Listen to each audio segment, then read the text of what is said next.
ಹೀಗೆ ಇಲ್ಲಿ ಶಿವಕುಮಾರ್ ಅವರು ಕೂಡ ಸ್ಪಷ್ಟವಾಗಿ ಹೇಳ್ತಾ ಇರುವಂಥದ್ದು, ನಾವು ಧರ್ಮದಲ್ಲಿ ರಾಜಕಾರಣವನ್ನು ಮಾಡೋದಕ್ಕೆ ಹೋಗ್ತಿಲ್ಲ, ಬಿಜೆಪಿಯವರು ಅಡ್ಗೋಡೆ ಮೇಲೆ ದೀಪ ಇಟ್ಟಂಗೆ ಹೇಳ್ತಾ ಇದ್ರು ಅಂತ ಹೇಳೋದ್ರ ಮೂಲಕವಾಗಿ ತಾನು ಮೊದಲೇನೇ ಏನು ಹೇಳಿದ್ದೆ, ಷಡ್ಯಂತ್ರ ಇದೆ ಇದರಲ್ಲಿ, ಅದು ಬಯಲಾಗುತ್ತೆ ಇನ್ನು ಸ್ವಲ್ಪ ದಿವಸದಲ್ಲಿ ಅನ್ನೋದ್ರ ಬಗ್ಗೆ ಏನು ಹೇಳಿದ್ದೆ, ಅದು ಇವಾಗ ನಿಜ ಆಗಿದೆ ಅನ್ನುವಂಥದ್ದನ್ನು ಶಿವಕುಮಾರ್ ಅವರು ತಮ್ಮ ಸಮರ್ಥರಿಗೆ ತೆಗೆದುಕೊಳ್ತಾ ಇದ್ದಾರೆ. ನಮ್ಮ ಜೊತೆಗೆ ನಿವೃತ್ತ ಪೊಲೀಸ್ ವರಿಷ್ಠಾಧಿಕಾರಿಗಳಾಗಿರುವಂತಹ ನಾಗರಾಜ್ ಅವರು ನೇರ ಸಂಪರ್ಕದಲ್ಲಿ ಜಾಯ್ನ್ ಆಗಿದ್ದಾರೆ.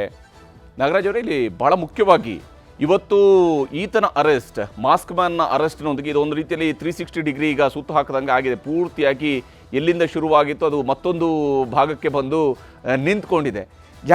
ಯಾವ ಸ್ವರೂಪದಲ್ಲಿ ಈಗ ಮತ್ತೆ ಇನ್ನೊಂದು ಹೊಸ ತನಿಖೆ ಶುರು ಆಗುತ್ತೆ? ಯಾರು, ಎಲ್ಲಿಂದ, ಯಾವ ಕಾರಣಕ್ಕಾಗಿ, ಏನು ಇದರ ಹಿನ್ನೆಲೆಯಲ್ಲಿ ಇರುವಂಥವ್ರು ಯಾರು, ಇವೆಲ್ಲವೂ ನಡಿಬೇಕಾಗಿದೆ. ಏನು ಹೇಳ್ತೀರಿ? ಮೊದಲ ಪ್ರತಿಕ್ರಿಯೆ ಏನು ತಮಗೆ ಈ ವಿಚಾರಕ್ಕೆ ಸಂಬಂಧಪಟ್ಟಂತಹ?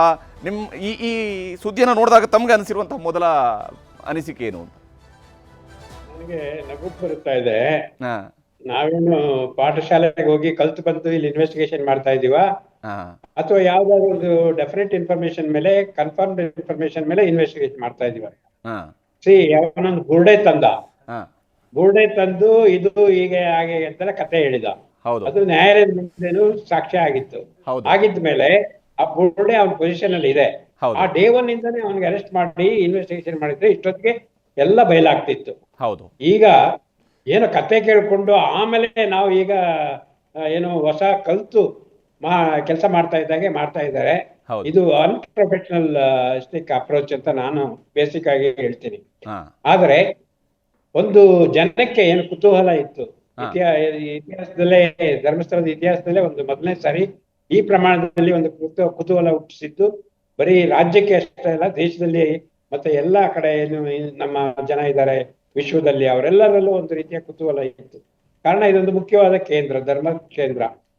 ಹಾಗಾಗಿ ಅವರಿಗೆಲ್ಲ ಒಂದು ರೀತಿ ಸಮಾಧಾನಕರವಾದ ಉತ್ತರ ಸಿಕ್ಕಿದೆ, ಯಾರು ಕಳ್ಳರು ಯಾರು ನಿಜ, ಎಸ್ ಆರ್ ನೋ ಅನ್ನೋ ಟೈಪ್.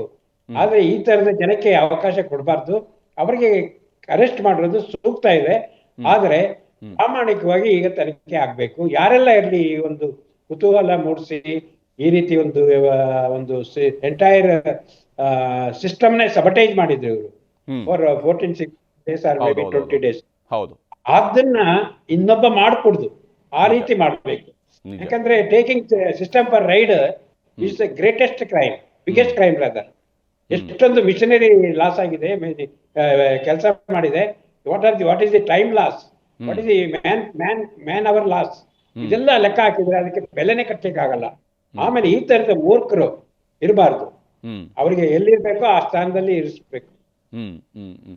ಇಲ್ಲಿ ನಾಗರಾಜ್ ಅವರೇ ಮಾತಾಡ್ತೀನಿ ನಿಮ್ಮ ಜೊತೆ, ಮತ್ತಷ್ಟು ವಿವರವಾಗಿ ಇದ್ರ ಬಗ್ಗೆ ಕೇಳುವಂತ ಬಹಳಷ್ಟು ಪ್ರಶ್ನೆಗಳಿದಾವೆ. ನಿಮ್ಮ ಜೊತೆ ಮಾತಾಡ್ತೀನಿ. ನಮ್ಮ ಜೊತೆಗೆ MT ನಾಣಯ್ಯ ಅವರು ಕೂಡ ಜಾಯ್ನ್ ಆಗಿದ್ದಾರೆ, ಹಿರಿಯ ವಕೀಲರು. ನಾಣಯ್ಯ ಅವರೇ, ಈ ಇಡೀ ಘಟನೆಯನ್ನು ಗಮನಿಸಿದಾಗ ಇಲ್ಲಿವರೆಗೆ ಆಗಿದಂತಹ ಬೆಳವಣಿಗೆಗಳು, ಈತ ನೀಡಿದಂತಹ ಹೇಳಿಕೆ, 164 ಸ್ಟೇಟ್ಮೆಂಟ್, ನ್ಯಾಯಾಧೀಶರ ಸಮ್ಮುಖದಲ್ಲಿ ಅದೊಂದು ರೀತಿಯಲ್ಲಿ ದೃಢಪಡಿಸುವಿಕೆ, ನ್ಯಾಯಾಂಗವು ಕೂಡ ಅದನ್ನು ನಂಬಬೇಕು ಅನ್ನುವಂಥ ರೀತಿಯಲ್ಲಿ ಈತ ತನ್ನ ಹೇಳಿಕೆಯನ್ನು ದಾಖಲಿಸಿದ ನಂತರ ಇವತ್ತು ಆತನ ಅರೆಸ್ಟ್ ಆಗಿದೆ. ಇಡೀ ಪ್ರಕರಣವನ್ನು ತಾವು ಹೇಗೆ ನೋಡ್ತೀರಿ? ಈಗ ನಿಮಗೆ ತಮ್ಮ ಮೊದಲ ಪ್ರತಿಕ್ರಿಯೆ ಏನು ಅಂತೇಳಿ ಈ ಘಟನೆಯ ಬಗ್ಗೆ? ಈಗ ಇದು ಬುರುಡೆ, ಬರೀ ಬುರುಡೆ, ತಲೆ ಬುರುಡೆ ಅಲ್ಲ, ಇದು ಬರೀ ಬುರುಡೆ. ಇದನ್ನು ಯಾವುದಾದ್ರೂ ಒಬ್ಬ ಕೆಲವು ಜನ ಉತ್ತೇಜನ ಕೊಟ್ಟು ಇದನ್ನು ಏನಾದರೂ ಮಾಡೋಣ ಅಂಥೇಳಿ, ಪರಿಸ್ಥಿತಿ ನೋಡಿ ಎಷ್ಟು ಹಣ ಬಿದ್ದಿದೆ ಅಂತ ಹೇಳ್ತಾನೆ ಅವನು ಯಾರಿಗೂ ಹೇಳಿಲ್ಲೋ, ಹೆಂಡತಿ ಮಕ್ಕಳು ಚಿಲ್ಲರೆ ಅವರು ಅದ್ರ ಜೊತೆಗೆ ಯಾರೋ ಸಹಾಯ ಮಾಡಲಿಲ್ಲೋ ಅವ್ರ ಜೊತೆಗೆ. ಇವನು ಹೇಳ್ತಾನೆ ಅಲ್ಲಿ ಅಷ್ಟಿದೆ ಇಲ್ಲಿ ಇಷ್ಟಿದೆ ಅಂತೇಳಿ, ಯಾವುದೋ ಒಂದು ತಲೆಬುರುಡೆ ತಂದುಬಿಟ್ಟು ಇದನ್ನು ಅವಳಿಗೆ ಸೇರಿದೆ ಅಂತೇಳಿ ಹೇಳ್ತಾರೆ. ದುರಾದೃಷ್ಟ ಅಂದರೆ ಸರ್ಕಾರ ಇದರ ಅವಶ್ಯಕತೆ ಇತ್ತೋ ಇಲ್ವೋ ಅಂತೇಳಿ ಇನ್ನೊಂದು ಪ್ರಶ್ನೆ. ಹಾಗೇ ಮಾಡಿದರೂ ಆಗ್ಬೋದು. SITಯಲ್ಲಿ ಇಷ್ಟು ದುಡ್ಡು ಖರ್ಚು ಮಾಡಿ ಇಷ್ಟು ಅಧಿಕಾರಿಗಳ ಸಮಯವನ್ನು ದುರುಪಯೋಗ ಮಾಡಲಿಕ್ಕೆ ಇವನೇ ಕಾರಣ, ಪ್ರಮುಖ ಕಾರಣ ಇವನು. ಇಂಥವ್ರನ್ನು ಮುಂದುವರಲಿಕ್ಕೆ ಬಿಟ್ಟರೆ ಏನಾಗ್ತದೆ ಅಂದರೆ ಜನರ ಸಮಾಧಾನದ ವ್ಯವಸ್ಥೆ ಪೂರ್ತಿ ಹಾಳಾಗ್ಬಿಡ್ತದೆ. ಅದು ಸ್ಥಳ ಯಾವುದು? ಧರ್ಮಸ್ಥಳ. ಈಗ ನಮ್ಮ ಮಂತ್ರಿಗಳಾಗಲಿ ಬೇರೆಯವರಾಗಲಿ ಬನ್ನಿರಿ ನಾವು ಹೋಗಿ ಧರ್ಮಸ್ಥಳದಲ್ಲಿ ಪ್ರಾರ್ಥನೆ ಮಾಡ್ತೀನಿ ನೋಡೋಣ, ನಮ್ಮ ಎದುರುಗಡೆ ನಾನು ತಪ್ಪು ಮಾಡಿದರೆ ನನಗೆ ಶಿಕ್ಷೆ ಕೊಡಲಿ ಅಂತ ಹೇಳೋಷ್ಟು ಭರವಸೆಯಿಂದ ಮಾಡ್ತಾಯಿದ್ದಾರೆ. ಇಂಥ ಜಾಗದಲ್ಲಿ ಈ ರೀತಿ ಇದ್ದಾರಲ್ಲ, ದುರಾದೃಷ್ಟಕರ. ಇಂಥವ್ರನ್ನೆಲ್ಲ ಹೇಗೆ ಉಳಿಸೋದಲ್ಲ ಅಳಿಸೋದು ಒಳ್ಳೆಯದ ಅಂತ ಹೇಳೋಷ್ಟು ಮಟ್ಟಿಗೆ ನಾನು ತಲೆಯಲ್ಲಿ ಹೇಳಲಿಕ್ಕೆ ಇಷ್ಟಪಡ್ತಾಯಿದ್ದೇನೆ. ಈ ಟೆರ್ರಿಸ್ಟ್ ಥರನೇ ಇವರು ಅವರೇನು ಹೊಸಬರೇನಲ್ಲ ಈ ರೀತಿ. ಯಾರ ಒಳ್ಳೆಯದಕ್ಕೆ ಇದನ್ನು ಮಾಡ್ತಿದ್ದಾರೆ ಅವರು. ಇದ್ದರೆ 40 ಅಡಿ ಅಗಿಲಿಗೆ ಹೋಗಿದ್ದಾರೆ. ಒಂದು ಬಿಲ್ಡಿಂಗ್ಗೆ ಅಷ್ಟು ಕೆಳಗಡೆ ಬೀಳ್ತದೆ. 4 ಅಡಿ 5 ಅಡಿ 6 ಅಡಿನೂ ಜಾಸ್ತಿನೇ. ಏನಾದರೂ ಹಣ ಹೂತಿದ್ರೆ 4 ಅಡಿ 5 ಅಡಿ ಉಳ್ತಾರೆ. 40 ಅಡಿ ಕೆಳಗಡೆ ಇನ್ನೂ ಇದೆ ಅಂತೇಳಿ ಹೇಳ್ತಿದ್ದಾರಲ್ಲ, ಏನು ಅಂತ ಹೇಳ್ಬೇಕಿತ್ತು ನನಗೆ ನೀವು ಅರ್ಥ ಆಗ್ತಾ ಇಲ್ಲ. ದುರದೃಷ್ಟ. ಇದನ್ನು ಆತನನ್ನು ದಸ್ತಗಿರಿ ಮಾಡಿದ್ದು ಸಂತೋಷ, ಬಟ್ ನನ್ನ ಲೆಕ್ಕದಲ್ಲಿ ಭಾಳ ನಿಧಾನ ಆಯ್ತಾ ಏನೋ ಅಂತೇಳಿ ಒಂದು ಇದೆ ಅಷ್ಟೇನಂತ. ನಿಜ ನಿಜ ನಿಜ. ಇಲ್ಲಿ ನಾಗರಾಜ್ ಅವರು, ತಾವು ಆರಂಭದಲ್ಲಿ ಅದನ್ನು ಕೇಳಿದ್ರಿ, ಇದು ನಾವೇನು ಪಾಠಶಾಲೆಗೆ ಹೋಗಿ ಮಾಡ್ತಾ ಇದ್ವಾ ಇನ್ವೆಸ್ಟಿಗೇಷನ್ ಅನ್ನೋದ್ರ ಬಗ್ಗೆ ಅನುಮಾನ ಬರುತ್ತೆ ಅಂತೇಳಿ. ಯಾಕಂದರೆ ಈ ಪ್ರಕರಣದ ವಿಚಾರಕ್ಕೆ ಬಂದಾಗ ಓಕೆ, ಆತ 164 ಸ್ಟೇಟ್ಮೆಂಟ್ ಕೊಟ್ಟಿದ್ದ, ನ್ಯಾಯಾಧೀಶರ ಸಮ್ಮುಖದಲ್ಲಿ ಹೇಳಿಕೆಯನ್ನು ಕೊಟ್ಟಿದ್ದ. ಸರ್ಕಾರ ಯಾವಾಗ ಇಂಥದ್ದೊಂದು ಹೇಳಿಕೆಗಳೆಲ್ಲ ದಾಖಲಾದಾಗ ಸಹಜವಾಗಿದೆ ಸರ್ಕಾರಕ್ಕೂ ಕೂಡ ಇಲ್ಲಿಯ ಸತ್ಯಾಸತ್ಯತೆ ಪರಿಶೀಲನೆಗೆ ಒಂದು SIT ರಚನೆ ಆಗುತ್ತೆ. SIT ಕೂಡ ಆರಂಭದಲ್ಲಿ ಆತನ ಹೇಳಿಕೆಯನ್ನು ದಾಖಲಿಸ್ಕೊಂಡು ಆತ ಹೇಳಿರ್ತಕ್ಕಂಥ, ಇಲ್ಲ ನನ್ನ ಮೇಲೆ ಇಂಥವ್ರು ಅಧಿಕಾರಿ ಒತ್ತಡವನ್ನು ಹೇರ್ತಾ ಇದ್ದಾರೆ ಅಂತೇಳಿ ಆತ ಪಾಯಿಂಟ್ಔಟ್ ಮಾಡಿದಾಗ ಆ ಪೊಲೀಸ್ ಇನ್ಸ್ಪೆಕ್ಟರ್ನ ಕೂಡ ಆ SIT ತಂಡದಿಂದ ಹೊರಗಿಡುವಂತಹ ಕೆಲಸವನ್ನು ಕೂಡ SIT ಮಾಡ್ತಾರೆ. ಅಷ್ಟರ ಮಟ್ಟಿಗೆ ಆತನಿಗೂ ಕೂಡ ಎಲ್ಲೊಂದು ಕಡೆಯಲ್ಲಿ ವಿಶ್ವಾಸಾರ್ಹತೆಯನ್ನು ಮೂಡಿಸುವಂತಹ ಪ್ರಯತ್ನವನ್ನು ಮಾಡಿ ನಂತರ ಈ ಇಡೀ ಸತ್ಯದ ಅನಾವರಣವನ್ನು ಮಾಡೋ ಕೆಲಸವನ್ನು ಮಾಡಿದ್ಯಾ ಅಂತೇಳಿ. One must play the game, ಆದ್ರೆ not to play to the gallery. ಹೌದು, play to the tune of law. ಇಲ್ಲಿ ಲಾ ಏನ್ ಹೇಳುತ್ತೆ ಅದನ್ನ ಮಾಡ್ಬೇಕಾಗಿತ್ತು.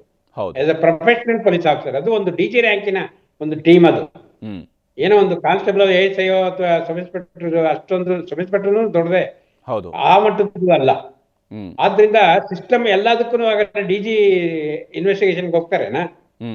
ಹಾಗಾದ್ರೆ ಕ್ಷಣದಾರ್ಧದಲ್ಲಿ ಕೆಲವು ನಿರ್ಧಾರಗಳು ತಗೊಳ್ಬೇಕಾಗುತ್ತೆ, ಸ್ಪ್ಲಿಟ್ ಸೆಕೆಂಡ್ ನಿರ್ಧಾರ ತಗೊಳ್ಬೇಕಾಗುತ್ತೆ ಪೊಲೀಸಲ್ಲಿ. ಹಾಗಾದ್ರೆ ಈ ತರ ಒಂದು ಲೆಂತಿ ಟೈಮ್ ಕೊಡ್ತಾರೇನಾ? ಇದು ಬೇಕಾಗಿರೋದು. ಇದು ಹಾಗಾದ್ರೆ ನಮ್ಮ ಪೊಲೀಸ್, ಕರ್ನಾಟಕ ಪೊಲೀಸ್ ಅಷ್ಟೊಂದು ವೀಕ್ ಆಗಿದೆಯಾ? They cannot assess in the beginning weather this informant is credible information R not trust worthy ಅಂತ ಹೇಳಲಿಕ್ಕೆ. ಅದು ಒಂದು DG ರ್ಯಾಂಕಿನ ಅಧಿಕಾರಿ. ಹಾಗಾದ್ರೆ ಏನ್ ಮಾಡಿದ್ರು ಅವ್ರ ಸರ್ವಿಸ್ ಎಲ್ಲ? ಇದು ಪ್ರಶ್ನೆ ಬರ್ತದೆ. ನಾಳೆ ಜನ ಕೇಳ್ತಾರೆ. ನಾನು ಹೇಳೋದು, ಅಲ್ಲಿ ಹೋಗಿ ಇವರು ಮೈನಿಂಗ್ ಮಾಡಕ್ ಹೋಗಿರ್ಲಿಲ್ಲ, ಡೆಡ್ ಬಾಡಿ ಎಕ್ಸಿಮೇಷನ್ಗೆ ಹೋಗಿದ್ದು. ಅವನಿಗೆ ಒಂದು ಸ್ಯಾಂಪಲ್, ಒಂದು ಡೆಡ್ ಬಾಡಿ ಯಾವಾಗ ನೀನು ಎಷ್ಟು ಸಮಯ ತಗೊಂಡೆ ಮಾಡ್ಲಿಕ್ಕೆ ಒಬ್ಬನೇ ಮಾಡಿದನ ಅಂತ ಹೇಳಿದನಲ್ಲ, ಅವನು ಒಂದು ಸ್ಯಾಂಪಲ್ ತೆಗೆಸ್ಬೇಕಾಗಿತ್ತು. 3 or 6 ಅಥವಾ ಎಷ್ಟು ಅಡಿ ಮಾಡಿದನೋ ಏನೋ ಅವನು, ಆ ಒಂದು ಸ್ಯಾಂಪಲ್. ಆಗ ಗೊತ್ತಾಗ್ತಿತ್ತು ಟೈಮು ಎಷ್ಟೊತ್ತಿಗೆ ಗೊತ್ತಿದೆಯಲ್ಲ ಇನ್ಫಾರ್ಮೇಶನ್ ತೆಗೆದಿದ್ರೆ ಒಂದು ಸ್ಯಾಂಪಲ್ ಮಾಡಿ ಕಾಪೀಸ್ ಮಾಡ್ಬೇಕಾಗಿತ್ತು. ಎಲ್ಲೆಲ್ಲಿ ತೋರಿಸಿದಾನೆ ಅಷ್ಟನ್ನೇ ಮಾಡ್ಬೇಕಾಗಿತ್ತು. ಅದು ಬಿಟ್ಟು ಇವರು JCB, ಹತ್ಮೂವರ್ ಎಲ್ಲ ತಕೊಂಡು ಏನ್ ಮಾಡ್ತಾ ಇದ್ದಾರೆ? ಅದು ನನಗೆ ಬಹಳ ಬೇಜಾರಿನ ಸಂಗತಿ. ನಮ್ಮ unprofessionalistic approach and they play to the gallery, ಅದು ಮಾಡಬಾರ್ದು. ಯಾಕೆಂದ್ರೆ ಎಷ್ಟು ಕೇಸಲ್ಲಿ ಮಾಡ್ಲಿಕ್ಕಾಗುತ್ತೆ. ನಾಳೆ ಇನ್ನೊಂದು ಕೇಸ್ ಇದೇ ತರದ್ದು ಬರ್ತದೆ ಎಲ್ಲೋ ಬೇರೆ ಒಂದು ಪೊಲೀಸ್ ಸ್ಟೇಷನ್ ಲಿಮಿಟ್ಸ್ ಅಲ್ಲಿ ಅಂತಂದ್ರೆ ಅದೇ ಅಲ್ಲಿ ಕೂಡ ಇದನ್ನೇ ಎಕ್ಸ್ಪೆಕ್ಟ್ ಮಾಡ್ತಾರೆ ಜನ. ಆಗ ಎಲ್ಲಿ ಹೋಗ್ತೀರಾ ನೀವು? It's all in the law. ಹೌದು, ಲಾದಲ್ಲಿ ಏನ್ ಹೇಳಿದ್ರೆ ನಿಮಗೆ ಕಂಪ್ಲೀಟ್ ಇನ್ಫಾರ್ಮೇಶನ್ ಇದ್ರೆ ಒಂದು FIR ಮಾಡಿ ಇನ್ವೆಸ್ಟಿಗೇಷನ್ ಮಾಡಿ ಅಂದ್ರೆ, ಅಲ್ಲ ಅಂದ್ರೆ ಅದೊಂದು ಎಂಡಾಸ್ಮೆಂಟ್ ಕೊಡಿ ಅವರಿಗೆ, ಹೋಗ್ಲಿ ಅವರು ಕೋರ್ಟಿಗೆ, ಅಲ್ಲಿ ಬಗ್ಗೆ ಸಾಕ್ಷಿಗಳು ಕೊಡ್ಲಿ, ಆಮೇಲೆ ಅದು ನಡೀಲಿ. ಇಲ್ಲಾಂದ್ರೆ ಇಲ್ಲೇ ಸಾಕ್ಷಿ ಕೊಡ್ಲಿ, ಆಗ FIR ಮಾಡಿ. ಇದು ಒಂದು ಇನ್ಫಾರ್ಮೇಶನ್ ಮೇಲೆ ಕೋರ್ಟ್ ಕೊಟ್ಟರು ಅಂತ ಕೋರ್ಟ್ ಕೂಡ ರೆಫರ್ ಮಾಡಿದ್ರೆ ಕೋರ್ಟ್ ಬರೀಬೋದಿತ್ತು ಅವರು. ಇದು ಇನ್ಸಫಿಷಿಯಂಟ್ ಇನ್ಫಾರ್ಮೇಶನ್ ಇದೆ on this you cannot act upon ಅಂತ. ಅದು ಮಾಡಲಿಲ್ಲ, ಹೋಗ್ಲಿ ಚಾಲೆಂಜ್ ಮಾಡಲಿಲ್ಲ ಈ ಒಂದು ಆ ಒಂದು ಕ್ಷೇತ್ರದ ಜುರಿಸ್ಡಿಕ್ಷನಲ್ ಕೋರ್ಟ್ ಆರ್ಡರ್ಸ್. ಈಗೆಲ್ಲ ಮಾಡಿ ಒಂದು ನಾಟಕ ತರ ಆಗೋಯ್ತಿದ್ದು. ನನಗಂತೂ ಬೇಜಾರದ ಸಂಗತಿನೇ. ಆದ್ರೆ ಒಂದು ಪ್ರೊಫೆಷನಲ್ ಅಪ್ರೋಚ್ ಬರಲಿಲ್ಲ. ಈಗ ನೋಡಿ, ಹಿಂದೆ ಇದೇ ಒಂದು ಮರ್ಕೆರಾದಲ್ಲೋ ಅಥವಾ ಎಲ್ಲಾದ್ರೂ ರಿಮೋಟ್ ಕಾರ್ನರ್ ಬೀದರಲ್ಲೋ ಒಂದು ಇನ್ಸಿಡೆಂಟ್ ಆದ್ರೆ ಜನ ಏನ್ ಎಕ್ಸ್ಪೆಕ್ಟ್ ಮಾಡ್ತಾರೆ? ನಿಮ್ಮ ಮಾಧ್ಯಮ ನೋಡಿದ್ದಾರೆ, ಅದೇ ತರ ಒಂದು SIT ಟೀಮ್ ಫಾರ್ಮ್ ಆಗ್ಬೇಕು, ಅದೇ ತರ ಒಂದು ಇನ್ವೆಸ್ಟಿಗೇಷನ್ ಆಗ್ಬೇಕು. ಏನಾಯ್ತು ಲಾಸ್ಟ್ಗೆ? ಇದನ್ನ ಒಬ್ಬ ಹಿರಿಯ ಅಧಿಕಾರಿ ಆದವನು, does it takes so much time for him to assess? ಇದು ಅವರ ಒಂದು ಇದನ್ನ ತೋರಿಸ್ತದೆ. ಹಾಗಾದ್ರೆ ನಮ್ಮ ರಾಜ್ಯದ ಪೊಲೀಸ್ ಅಷ್ಟೊಂದು ವೀಕ್ ಆಗಿದ್ದಾರೆನಾ? ನೀವು ಅನ್ನ ಬೇಯಿಸ್ಲಿಕ್ಕೆ ಇಡ್ತೀರ ಅಂತ ಇಟ್ಕೊಳ್ಳಿ, ಒಂದು ಅಗಳು ನೋಡ್ತೀರೋ ಎಲ್ಲ ಪೂರ್ತಿ ಅಗಳನ್ನ ನೀವು ಚೆಕ್ ಮಾಡ್ತೀರಿ. ಇದು ಆಗ್ಬೇಕಾಗಿತ್ತು. This shows somewhere the SIT has shown a sort of too much of lenient view on this misinformation. ಕೊನೆಗಾದ್ರೂ ಅವ್ರನ್ನ ಅರೆಸ್ಟ್ ಮಾಡುವಂತ ಧೈರ್ಯ ತೋರಿಸಿದಾರಲ್ಲ, that's my appreciation to them. But at what cost? At what cost? ಇದು ಪ್ರಶ್ನೆ. ಆಮೇಲೆ image of the police ತಗೊಳ್ಳಿ. ನಮ್ಮವ್ರು ಇಷ್ಟನೇ ಮಾಡಿದ್ದು, ಏನಾಯ್ತು ಇದು? ಶುರುವಲ್ಲೇ ಮಾಡ್ಲಿಕ್ಕೆ ಆಗ್ತಾ ಇರಲ್ವಾ? ನಾವೆಷ್ಟೋ ಮಾಡಿದ್ದೀವಿ. ನನ್ನ ಒಂದು ಸರ್ವಿಸ್ 37 ವರ್ಷ ಸರ್ವಿಸಲ್ಲಿ ಇದ್ರೂ ಕೂಡ ಎಷ್ಟೋ ಕೇಸುಗಳಲ್ಲಿ ಮಾಡಿದ್ದೀವಿ. ಬೇಡ, ಏನೂ ಇಲ್ಲದೆ ಇರೋ ಕೇಸುಗಳನ್ನ ನಾವು ಮಾಡಿದ್ದೀವಿ. ಏನು ಆಫ್ ಆ್ಯಂಡ್ ಇನ್ಫಾರ್ಮೇಶನ್, ಅರ್ಧಂಬರ್ಧ ಇನ್ಫಾರ್ಮೇಶನ್ ಮೇಲೆ ಮಾಡಿ ಅದನ್ನ ಡೆವಲಪ್ ಮಾಡಿ FIR ಮಾಡಿ ಜೀವಾವಧಿ ಶಿಕ್ಷೆ ತಗೊಂಡಿದ್ದೀವಿ. ಇದೆಲ್ಲ ಮಾಡಿದವರಿಗೆ ನಮಗೆ ನೋಡಿ ಇದೊಂಥರ ಏನಪ್ಪ ಇದು, what sort of policing is this ಅಂತ ಅನಿಸ್ತದೆ.